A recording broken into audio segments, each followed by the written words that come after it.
कर्मण्येवाधिकारस्ते मा फलेषु कदाचन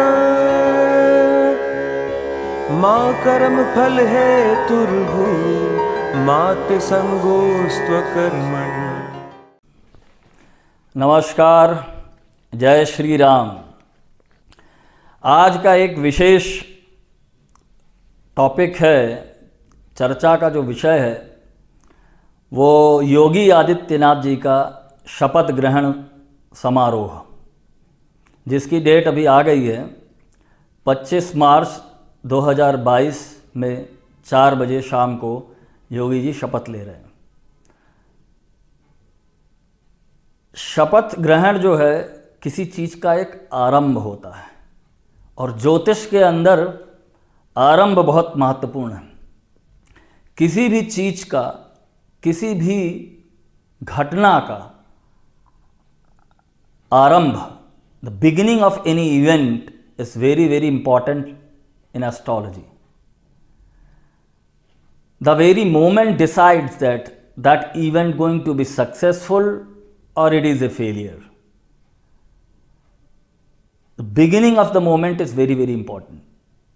तो 25 तारीख को इसी मार्च में शाम को 4 बजे योगी जी शपथ लेने जा रहे हैं।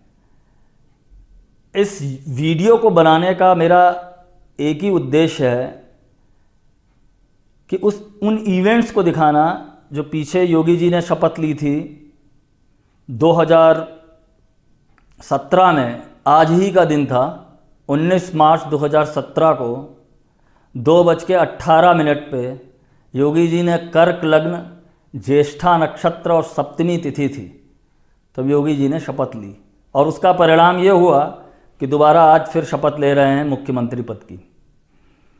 लेकिन आज का विशेष वीडियो बनाने का उद्देश्य ही यही है कि जो डेट डिसाइड की गई है उनके शपथ ग्रहण की, मेरे हिसाब से वो उचित नहीं है। जिस दिन 25 तारीख को योगी जी 4 बजे शपथ ले रहे होंगे, उस दिन की तिथि है अष्टमी तिथि और नक्षत्र है उस दिन मूल नक्षत्र है। उस दिन मूल नक्षत्र को शुभ नक्षत्र नहीं माना गया है। किसी भी शुभ कर्म के प्रारंभ में मूल नक्षत्र को शुभ किस लिए नहीं माना गया? क्योंकि हर नक्षत्र की एक विशेष शक्ति है और एक विशेष पर्पस होता है। मूल नक्षत्र कोई अशुभ नहीं है, लेकिन विशेष कर्म के लिए विशेष नक्षत्र को चुना जाना ये एक सही तरीका है। अगर हम देखें, ठीक 24 तारीख को, 25 को योगी जी शपथ ले रहे हैं, 24 तारीख को सेम वही ग्रह स्थिति है जो आज से ठीक 5 साल पहले 19 मार्च 2017 में 2:18 पे जब योगी जी ने शपथ ली थी। उस समय की जो तिथि थी सप्तमी तिथि थी और ज्येष्ठा नक्षत्र में चंद्रमा गोचर कर रहा था। अगर हम 24 तारीख को देखें तो वही स्थिति वापस फिर से, हिस्ट्री इज रिपीटिंग इटसेल्फ।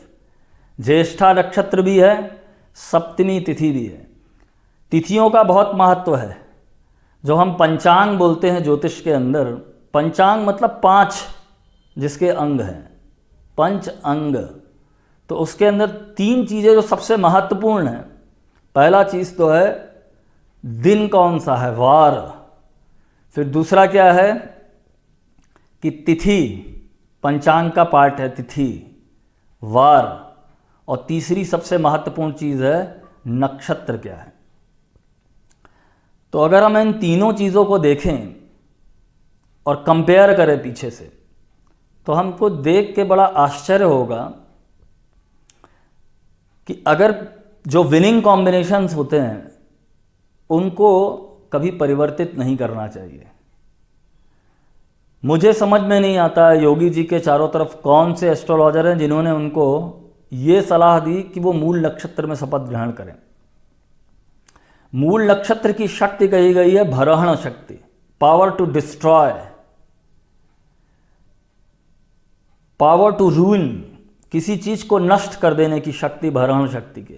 तो इसीलिए मूल नक्षत्र के अंदर शुभ कर्मों का आरंभ नहीं किया जाता है। मूल नक्षत्र किन्हीं और तरीके के कर्मों के लिए शुभ हो सकता है, पर शपथ ग्रहण जैसे समारोह के लिए उचित नहीं है। पहले जब वैदिक काल में या एंशियंट टाइम में जब भी राजाओं का अभिषेक होता था, और मॉडर्न टाइम में भी मैं आपको एग्जाम्पल दूंगा कि कहाँ पे इन नक्षत्रों का उपयोग होता है, तो एक विशेष नक्षत्र होता था जिसको हम बोलते थे अभिजीत नक्षत्र।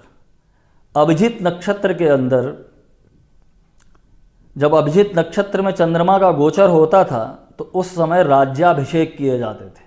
अभिजीत जैसा कि नाम से विदित है, अभिजीत का मतलब होता है जिसको जीता ना जा सके, अजेय, इनविंसिबल। अभिजीत नक्षत्र की जो शक्ति है वो विजय देने वाली है। किसी भी राजा का प्रथम सबसे बड़ी अभीप्सा यही होती है कि वो विजयी हो। तो विजय का नक्षत्र है अभिजीत, और वो नक्षत्र श्रावण नक्षत्र और उत्तराषाढ़ा नक्षत्र के बीच में कुछ पर्टिकुलर डिग्री के ऊपर एक काल्पनिक नक्षत्र माना गया है अभिजीत, जो 6 डिग्री से मकर राशि में शुरू होता है और 10 डिग्री के बीच में रहता है।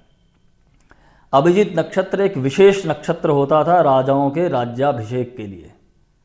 तो इतना ज़्यादा क्यों एम्फसिस है कि नक्षत्र बहुत महत्वपूर्ण है? क्योंकि नक्षत्र की हर दिन की एक नई शक्ति होती है। और अगर हम अभी इसी मॉडर्न टाइम के अंदर देखें, वर्तमान के अंदर, अमेरिका के अंदर जब कभी भी कोई नया प्रेसिडेंट शपथ लेता है तो वो हमेशा 20 जनवरी को ही कराई जाती है। अब इसका कोई ऑकल्ट सिग्निफिकेंस है, उनको पता है या नहीं पता है, पर इसकी विशेष अर्थ इसका ये है कि सूर्य उस समय उस अभिजीत नक्षत्र की एग्जैक्ट 6 डिग्री पे होता है। 6 या 6.5 डिग्री के ऊपर सूर्य मकर राशि के अंदर उत्तराषाढ़ा नक्षत्र और श्रावण नक्षत्र के बीच में जो काल्पनिक नक्षत्र माना गया अभिजीत होता है। और हमेशा अमेरिका के प्रेसिडेंट की शपथ 20 जनवरी को ही होती है। अगर संडे भी हो जाए तो उनको संडे के दिन विशेष रूप से बुला करके उनको शपथ करा दिया जाता है, और फिर उसके बाद में नेक्स्ट डे वो सेरेमनी के जो और पार्ट होते हैं वो करते हैं। अभी यहाँ पर योगी जी की जो शपथ हो रही है वो मूल नक्षत्र में करा रहे हैं। मुझे इसके अंदर शुभ संकेत नहीं दिख रहा है, क्योंकि योगी जी ने जिस समय पीछे शपथ ली थी 2017 में 19 मार्च को, उस दिन संडे था और चंद्रमा का गोचर ज्येष्ठा नक्षत्र में था। जैसे मूल नक्षत्र की शक्ति मैंने कहा कि नष्ट कर देने की शक्ति है, उसी तरीके से ज्येष्ठा नक्षत्र की, जैसे मूल नक्षत्र की शक्ति कही गई है भरहण शक्ति, power to destroy, power to ruin. दूसरी तरफ जो ज्येष्ठा नक्षत्र है उसकी शक्ति है आरोहण शक्ति, power to rise, power to conquer. Jyeshtha नक्षत्र का deity of that nakshatra is Lord Indra, and when it comes to Lord Indra, it is all about winning the battles. So ज्येष्ठा नक्षत्र का एक विशेष महत्व भी बीजेपी के फॉर्मेशन से जुड़ा हुआ है, और ये वो नक्षत्र है जो बीजेपी के अस्तित्व से जुड़ा हुआ है। बीजेपी का जब गठन अटल बिहारी वाजपेयी जी ने 6 अप्रैल 1980 में 11:40 पे दिल्ली में बीजेपी पार्टी को फॉर्म किया, उस दिन भी चंद्रमा का गोचर ज्येष्ठा नक्षत्र में हो रहा था। और जिन्होंने ये पार्टी बनाई अटल बिहारी वाजपेयी जी ने, उनका स्वयं का जन्म ज्येष्ठ नक्षत्र में हुआ है, और वो भी स्वयं भारत के प्राइम मिनिस्टर हुए। आप इससे समझ सकते हैं ये कितना सिग्निफिकेंट और इम्पॉर्टेंट नक्षत्र है भारतीय जनता पार्टी के लिए। ज्येष्ठ माने होता है द बिग वन, जो सबसे बड़ा है, जिससे बड़ा कोई नहीं है। ज्येष्ठ माने बड़ा। आज ये कोई मेटाफोरिकल वे में मैं नहीं कह रहा हूं, बीजेपी दुनिया की सबसे बड़ी पार्टी बन के उभरी है in terms of number of participant. जो कार्यकर्ता हैं पार्टी के, उनकी संख्या के हिसाब से बीजेपी विश्व की सबसे बड़ी पार्टी है। तो ज्येष्ठ माने होता है बड़ा, जो सबसे बड़ा हो।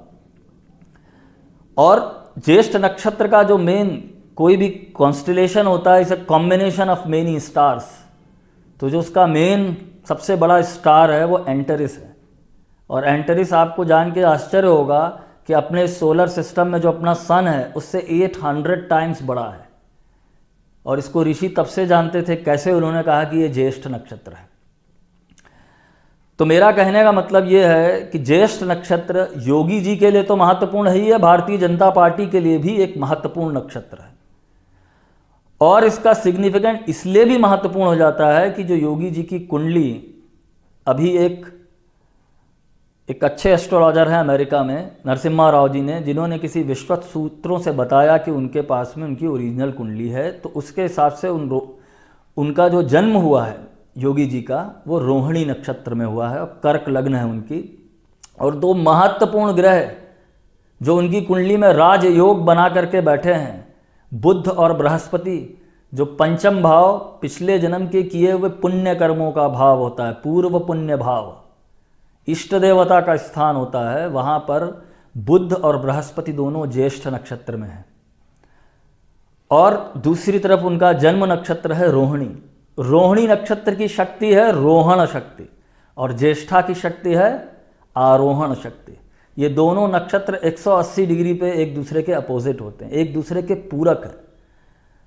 तो मैं समझता हूं कि अगर योगी जी की शपथ बृहस्पतिवार को 24 मार्च को 2 बजे के आसपास होती कर्क लग्न के अंदर, तो इनके लिए आगे आने वाला समय और भी महत्वपूर्ण होता और विशेष रूप से शुभ होता। जैसा कि उनको पीछे विजय प्राप्त हुई और आगे भी उनका विजय के लिए पथ प्रदर्शित होता।